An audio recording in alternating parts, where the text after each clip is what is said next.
Hey there and good morning, Proniacs. Welcome to this edition of Pronoia Mornings. I've got 8 more minutes before the afternoon hour, so it is still the morning.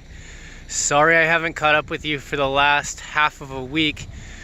Unfortunately, Monica's mom, Renee, has been hospitalized and is not doing well. So we flew Monica down there to visit her, which means I get to accept the challenge of taking on the responsibility of the 2 youngsters in the car right now. One's sleeping and the other one's working on sleeping. We just picked her up, Lydia, up from preschool, and I'm working on the new routine. This morning was the first new routine for preschool, working out late, which I did an hour and a half of running, and it felt great because I had to take off yesterday because they didn't have any daycare during that time. But as I said before, accepting the challenge to take on the new responsibilities and the new routine, but it does come with a lot of failures. And I will be the first to admit, last night I was losing sleep over the fear of failure. Like, why would I feel that fear of failure? I woke up in the middle of the night feeling like I wasn't worthy. I wasn't able to do what it is that I'm supposed to do the next day, which was today. And it was devastating to me to try and work through that and get myself back into a positive energy, listening to the Bible, listening to motivation, listening to the things that I usually do on my routine after I work out, in order to get me back in the mindset where I need to be to take on this challenge. But I'll revert back to why I think that I could have failed this morning and why that thought kept coming to mind last night.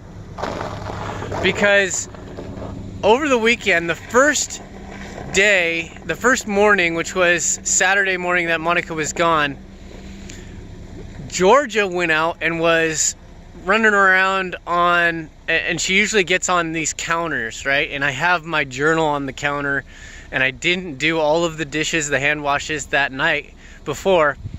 So what's happened is she tries to get at any screen that she can so she can watch a movie or the videos that she watches. And she ended up pushing my journal, my really sacred journal that I do everything in, into this big crock pot of chicken water.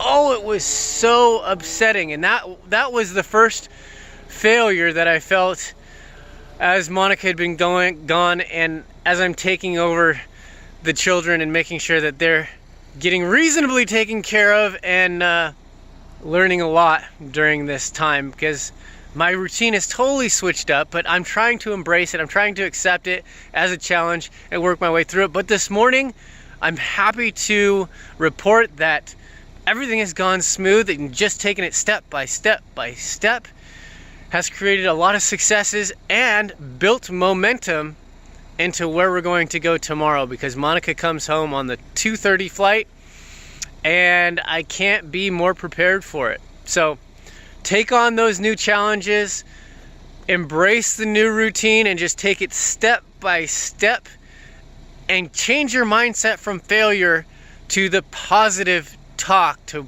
make yourself work through it. I hope this helps you today. God, it was a struggle this morning when I got up and late last night. I just felt that feeling of being a failure and being worthless in a sense. So I had to build myself up and make sure that I was worthy and I was able to, and knew that I could complete it. It's not what I say or do, but the way I assist in helping you feel. It's going to remember.